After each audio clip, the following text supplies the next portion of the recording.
guys, and welcome back to another movie review. So today I finally, finally watched The Wiz in its entirety. Now, just a disclaimer going in. I've had a beef with this movie since I was 10 years old. Do you know why? Backstory time that no one cares about but me. Sharing it anyway. So, since I went to a private school, our school had like this fall festival thing it did every year to like drum up money for the church and for the school and da da da da da. Anyway, every year it had a different theme. And that particular year, it was The Wizard of Oz. And I was stoked since I freaking love that movie. I have loved it since I was an itty bitty little teeny tiny toddler. It's been like one of my favorite movies of all time. Because Judy Garland is one of my favorite actresses of all time. She, I think at that point, still was number one before, I discovered her daughter. So anyway, who bumped her down a notch. But anywho, so I was very excited about this. I was so stoked that every single thing about this festival was going to be themed for it. Until our frickin' dance teacher decided, oh, we're all going to learn numbers from different Wizard of Oz related properties, which I took that to mean from the movie. And some of the classes got from the movie. Our class got The Wiz. Yeah, yeah. We had to do ease on down the road. So, I had never seen The Wiz before. She showed us the scene in question because of it. And I remember being so salty, like, but literally everyone else gets to do stuff from, like, the actual Wizard of Oz. Why do we have, like, this, like, generic off-brand Wizard of Oz? What the hell? Why do you hate us? Why is it always our class that gets fucked over on these things? But anyway, yeah, didn't matter. Had to do it anyway. Was salty, super salty about it. Now, I didn't get to dress up as, like, little Dorothy like I would have if I had been literally any other class other than that one, but I digress. Because of that, every time The Wiz was on TV, I would make an attempt to watch it. And I would only make it in maybe a few minutes before, like, my brain went, not my Dorothy, and just, like, would nope out. Now, before anybody cries racism, it has nothing to do with it being a racial thing because, oh, it was far from the only thing I had this knee-jerk reaction over. No. Pretty much any other offshoot Wizard of Oz thing at that point in time that wasn't the actual movie, I had the same reaction over. Be it the anime, be it like Muppets Wizard of Oz. I don't remember if Muppets Wizard of Oz was out at that point, but I'm coming up with examples. I'm trying to think of what was out at that time. Multiple different like animated versions that just made me rage quit, except for like randomly the series on Fox. Randomly, I loved that. Apparently, that was close enough, and then I find out a couple years ago, oh, because it was owned by Turner, so that's why it felt so like legit. It was actually owned by the same properties. Okay, fine, whatever. That one got a free pass. But pretty much every single other thing, all of them, just made me rage quit. I was like, nope, that is not Wizard of Oz. That is not Dorothy. Go fuck yourself. No. And I have always felt bad about it because in the case of The Wiz, Michael Jackson's in it. And I love Michael Jackson. I've loved him since I was a little kid as well. So on one hand, I want to see it for him. Here's where my inner conflict comes in. I wanted to see Michael, but I was just so enraged by just this not being the Wizard of Oz that I just would nope out every time at a different point, but I would never make it in very far. I eventually gave up on that endeavor until maybe a month ago. I noticed, oh, it's on Netflix.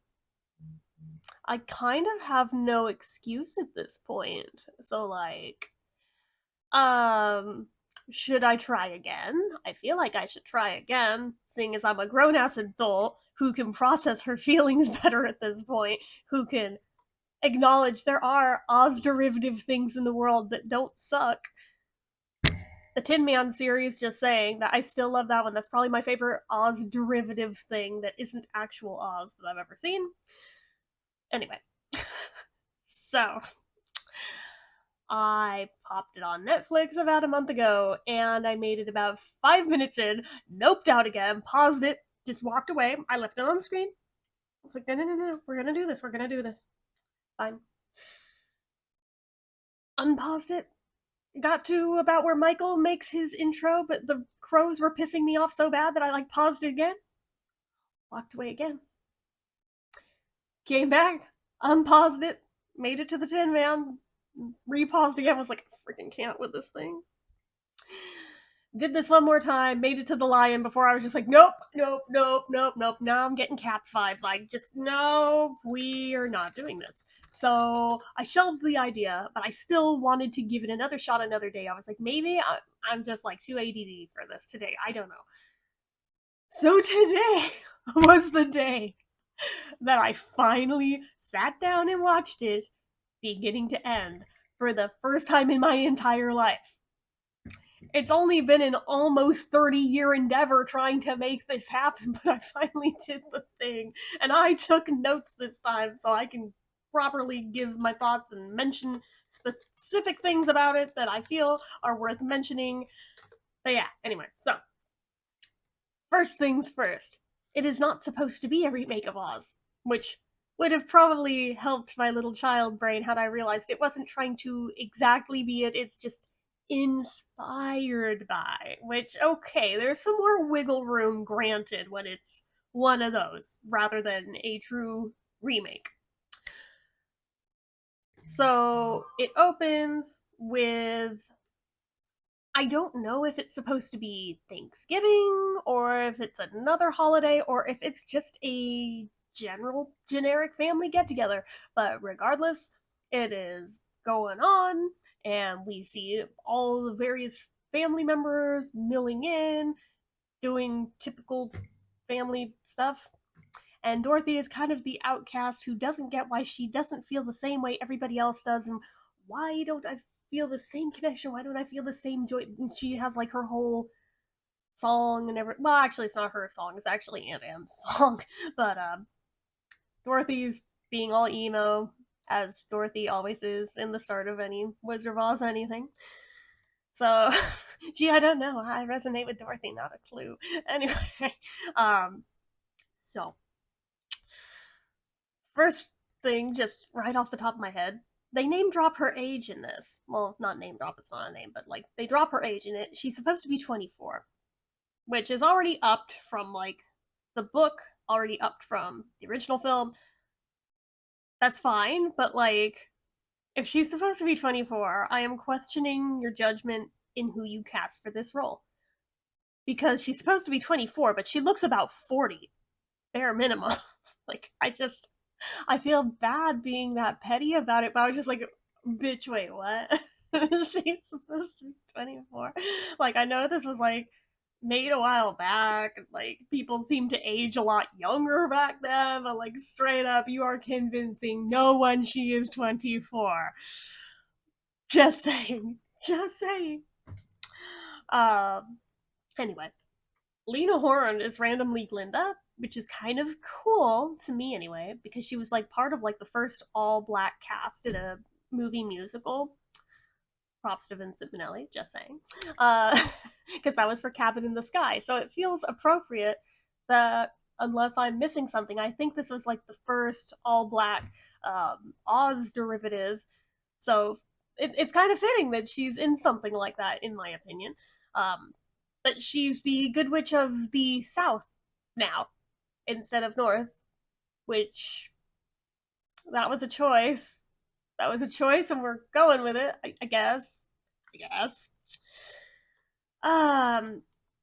Anyway, so there's like a big old blizzard that happens. Toto runs outside. Dorothy's trying to catch Toto. It's not a tornado this time, it's a blizzard, and they get blown to Oz, where she goes smashing through a giant Oz statue in the sky and comes crashing down and kills the first witch because Oz. She doesn't realize she's done it. She realizes she's fallen. She doesn't know where the hell she is. She's freaking out trying to find her dog. She finds her dog, and then she notices that all of a sudden she's hearing voices around her, also saying Toto's name over and over, real creepy like. And then you're noticing like these figures coming out of the walls like frigging zombies, apparently. this witch cast them into becoming graffiti. Again, a choice was made. But even as they've come back to life from being graffiti, they still move all zombie like and everything, and it's so unsettling and creepy. Like, straight up, this is creepier to me than actual scary movies I've watched. There's a lot of things about this movie that I kind of get that vibe with, and I'm like, what the actual shit? Also, the witch's name was Evermean because she was ever so mean. Again, choices were made, man. Choices were made. So, I know I have no words. I have no words. Anyway, so yeah, obviously they're praising Dorothy. Da da da da da da da. Pretty much follows like the original film in that respect. There is still the shoes, except now they're silver, which technically is actually more accurate because in the book they were silver. In the original film, they were ruby because Technicolor was new and they were showing off what the hell they could do. But technically, silver is actually more accurate to the book. I'm a nerd, don't care, we're going there. So, anyway, no issues with them changing the ruby slippers to silver, as I'm sure as a little kid I was probably having an aneurysm over because, oh my god, where are my beautiful sparkly red shoes? Yeah, I hadn't read the book yet. I have now. Anyway. So instead of Glinda coming down this time, we meet the fourth witch that is like referenced in the original movie, but his never name drop is never actually explained. Nothing. So this one's named Miss One. She seems like a horribly racist caricature to me. Look up the scene, you will see exactly what I mean. Watch her intro. Tell me that that doesn't seem horrifically offensive. I respect what they were trying to do here in doing an all-black Wizard of Oz. And trying to like modernize and urbanize it and everything. Okay, I get that. But hold that thought. This to me does not strike as something any black people actually had any kind of say in how they went about it. This strikes me as some totally just like whiter than milk white guy, um, his idea of what a black version of Wizard of Oz should look like. Yeah. Yeah, and there's a lot of really problematic shit throughout the whole movie that way.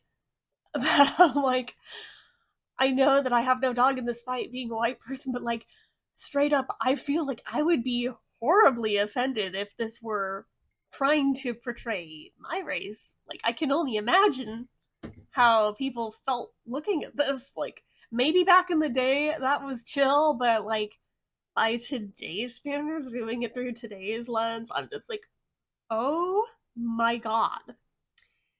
It is hard to offend me when it comes to the racial stuff. Like, it has to be pretty blatantly bad for me to just, like, have my jaw drop and be like, holy crap, they just did that. And I had that reaction so many times through this. But this was, like, the first big one where I just was like, holy shit, what are we doing? Why are we doing that? Wow, okay, I guess that's a thing. Didn't need to be a thing. They literally created this character just for this. Like, oh, okay, alright, cool, cool. Anyway, so we are led on to the next scene where there's the Scarecrow who is being harassed by crows. Because, of course, he is. And it's Michael Jackson as the Scarecrow, which, again, whole reason why I wanted to watch this is for Michael. Oh my god, poor sweet little Michael, who needs to be protected at all costs in this. He's a national treasure. I don't care what you say to me about him. I do not believe for a second that he was guilty of any of those crimes. That aside. Anyway, so the crows are like these weird, not quite anthropomorphic, not quite human crows. I don't know what the hell to call them, but they're so deeply unsettling to look at. I just have no damn words for these, but just oh my god, they're way creepy, and they give off the same vibes in the way they act of like the crows from the original Dumbo, aka the Jim Crows. Yeah, yeah, that was problematic too. Except if those crows were bullies. Yeah, yeah. Dorothy has to scare them off and everything, and free Michael Jackson's Scarecrow from his post. Oh goodness! And instead of getting follow the yellow brick road, we get ease on down the road. Instead of Emerald City, it's leading back to New York City, more or less. Like it keeps showing it, but it's not actually it. It's the weirdest choice. Like, all right, all right. The Tin Man is almost just as creepy as the Munchkins. Not gonna lie. He's found like this old abandoned amusement park in this version versus being found in the middle of a forest. And the whole aesthetic and vibe is just giving me flashbacks to Return to Oz, which, enough said. Pretty much any 80s baby will agree with me on that one. We are all collectively traumatized by that movie. But I do like that they made him like an old vaudevillian though, because it felt like a subtle kind of nod to all the actors that were in the original Wizard of Oz. Like it felt like a nod without coming right out and saying it. I don't know. It's my takeaway from it. So there's that whole thing. It goes down about exactly how one would expect it to go down, which brings us to the lion, who starts out as like a lion statue in front of a library. Except it has human eyeballs in it, and just it's so creepy. Like I tapped out on this movie so many times at that exact point, and I think I finally figured out today why it creeps me out so bad when he turns into like the proper lion. Because it's giving the vibes of cats, which we have spoken about so many times on this channel, and how just creeped out I am by the costumery and the makeup in that show, in that movie. Just, it feels like it. It feels like that. I'm like, I don't like it. I don't like it one bit. Nope, nope, nope, nope. But anyway, not sure why they all decided to go ease on down into the subway, which is creepily deserted and way too clean to be believable as the New York City subway system. And just what the actual fuck is that dude with the puppet things that grow into like larger than life size? I don't think it's ever answered in this. What the hell that is supposed to be. He never speaks. They never say what or who he is. He shows up repeatedly up to that point, and then we never see him again. I don't think. Actually, there might have been like one more brief sighting, but like, what the fuck was that? What the fuck was that? Just okay. I am so glad I never watched Past the Lion intro scene as a kid, because I'm pretty sure even as an adult that scene is gonna give me nightmares. And the trash can monsters with teeth, way to traumatize kids for life. I just, oh my god. And the electrical box wire snakes that just go into the Tin Man and electrocute him, creepy as fuck. And then the whole ass columns that just up and rip themselves out of their posts, and they wander around like Daleks from Doctor Who. And they just had me literally yelling, "Oh, come on!" at the screen at that point, because I'm just like, all right, so apparently the entire subway is gonna come to life and be monsters now because reasons. Moral of the story: don't ever go into the New York City subway or you'll die. So, they eventually do make it out of the subway and are immediately thrust into the red light district. Again, choices were made. Choices were made. They did this on purpose in a rated G movie. There is a whole hooker dance number in a movie made for kids. Let that fucking sink in. And I'm sitting here trying to figure out what the actual crap is going on. And then I noticed the poppies in their hair, and I realized, oh, they're supposed to be the poisoned poppies. Got it. Got it.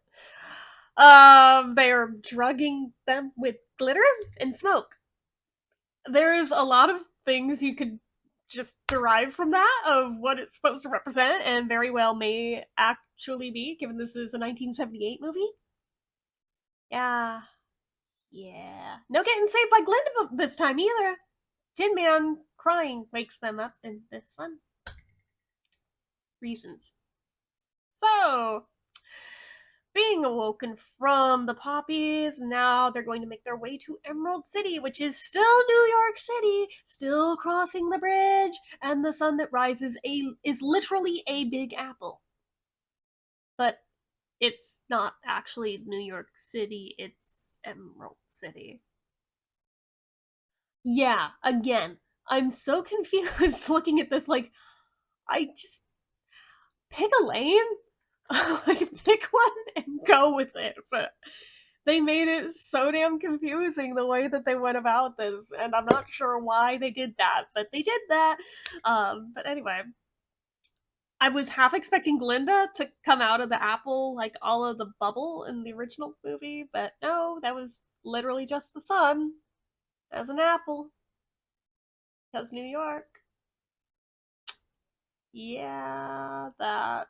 And Emerald City is literally giant emeralds looking like plumb bobs from The Sims, and they're sticking up out of the ground at the base of the skyscrapers of New York City. Because reasons.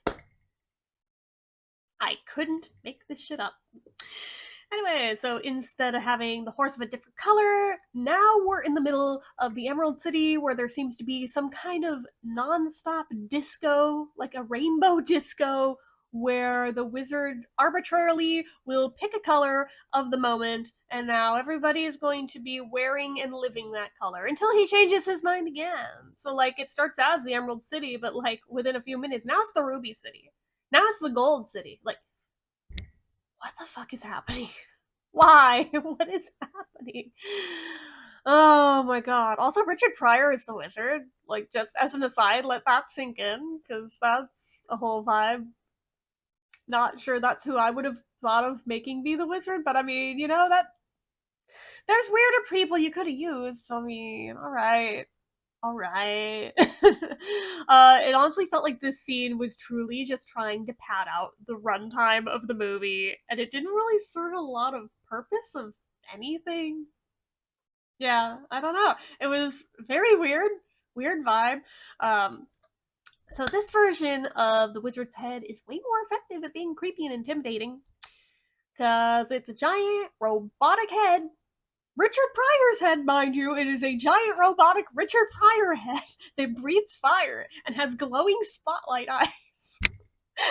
On one hand, it's like really corny by today's special effects standards, but compare it to the original and think of the year that this came out, and actually feel like this is way more scary. Although I will say the executive, or actually, no, I already said that. I didn't write my notes in order of how I'm saying them. Forgive me. So, from there, no mountaintop castles for the Wicked Witch of the West in this. No, she lives down in the sewers below New York City, running a sweatshop where all her minions can be seen working for her while enslaved in chains, which hits real weird given that this is an all black cast. Like, it just, you really went there. You really fucking went there. Which I guess for the name Eveline, I guess they really had to drive the name home that she's evil. Like, we got it, but okay. Okay, that is a whole thing. We technically get flying monkeys in this, except that they don't really fly. They drive motorcycles. The exhaust pipes look like wings, and they fly down the street going fast. Yeah, flying monkeys. Yup. Again, choices were made here that I'm just like, holy shit. We did, well, they did that, and I didn't do that.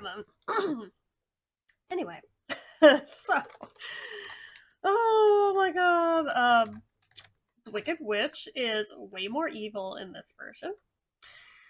Um, So, in her bid to get the silver slippers, she tortures Dorothy's friends. She cuts the saw, or she saws the Scarecrow clean in half at the waist with like a big ass blade. Although Michael's like, "Don't worry about me. I don't feel anything." It's just like, oh, Michael, you sweet baby, I love you.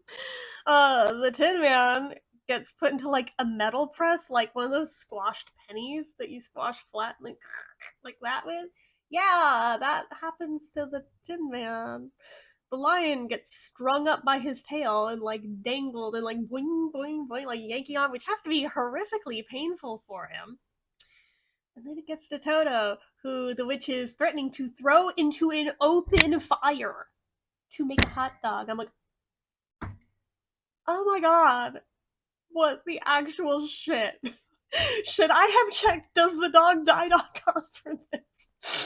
They can't. They wouldn't kill off Toto, would they? Like, they can't kill off Toto. Screw that. Like, if they had killed off Toto, I would have been out and never tried again with this movie. But I also feel like people would talk about that if they had actually killed off Toto. So I was pretty confident that they weren't actually going to do it. And they didn't, because the Scarecrow subtly points out the pulling case of fire thing right above Dorothy's head, which she does to put out the fire. But in putting out the fire, it also makes the witch melt because, of course, it does. That's what happens to the witch in like every version.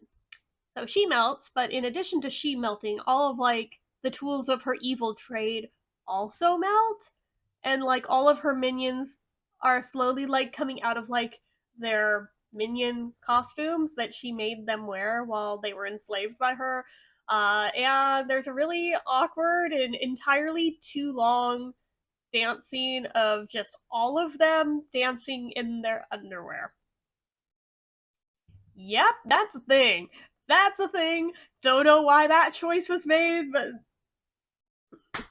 again, I have no freaking words for this damn thing.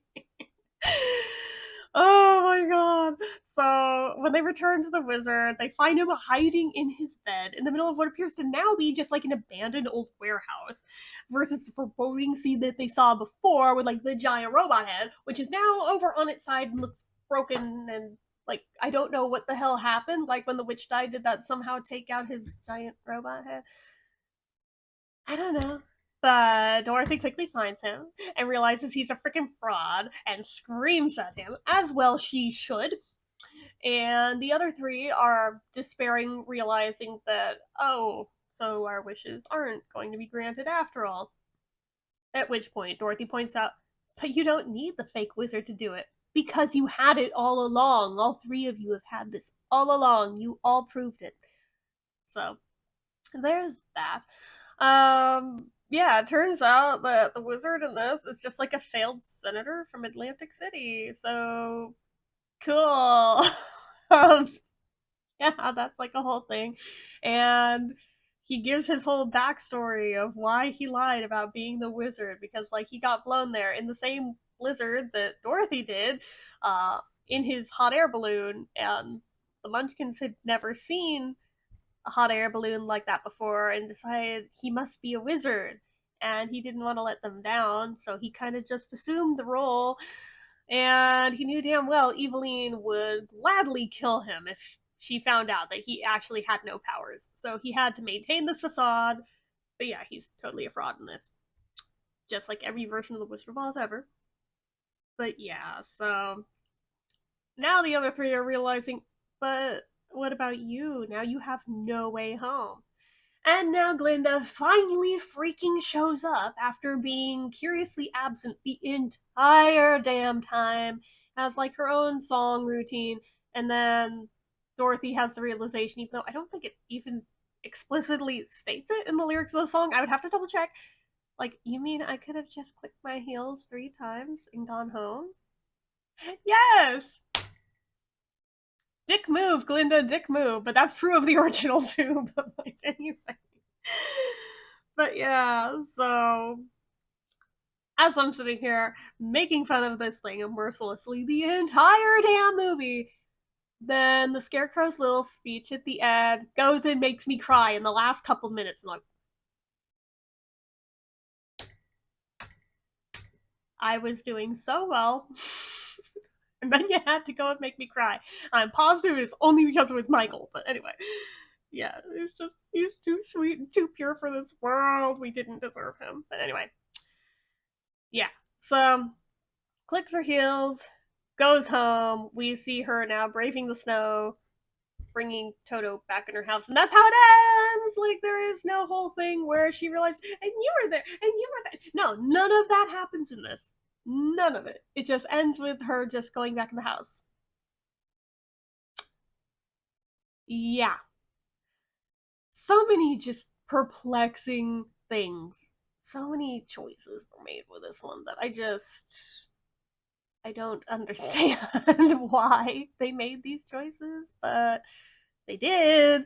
Um, yeah, yeah, it's like that. I'm kind of speechless. I don't know how to feel now that I can say that I have finally seen the entire damn thing. My main takeaway is just like, damn, for being like the first all black Wizard of Oz, that felt hella racist. Am I the only one feeling that way? Like, is it just me? Am I reading too much into this? Like, I bet it hit different in 1978 when it came out. I'm sure it did. But viewing it through today's lens, I challenge you. It's on Netflix. Go watch it again now and try and tell me it doesn't feel super offensive. I'm mind blown at this one. Oh god. But even harder is trying to think of how the hell am I gonna rate this with a number? How? Just how? I suppose if I had to give it a rating, probably like a 2.5 out of 5 stars. Like Michael really stole the show for me, predictably. Although Diana Ross's singing was obviously beautiful, and it always is beautiful. It's Diana Ross, of course. Um, Richard Pryor, obviously, awesome. Lena Horne, awesome. I wasn't familiar enough with the other actors and actresses in it to really like know their careers outside of this, so it's hard to really say. But yeah, it was an interesting watch, a weird watch, a very weird watch, a very confusing watch. But at least I can finally say I've seen it all the way through, which yeah, 10-year-old me can finally just rest on this one. So, have you ever seen it? I'm sure I'm not the only one here who has seen it. What did you think of it? Like, honest thoughts. No shame either way. Leave it down below. Let's have a discussion. And as always, you know what to do. If you like this video, go ahead and give it a like. If you're not already and you'd like to be, click subscribe, hit that notification bell icon so you never miss an upload. Leave comments down below. Make sure you're following my social media accounts, my Facebook fan page, my Twitter, my Instagram, my eBay, my Reddits, everything and more. It's all down below. And if you like what I do here on this channel and you'd like to help support it, the donation link, as always, is down in the description. Anyway, guys, until next time, see ya.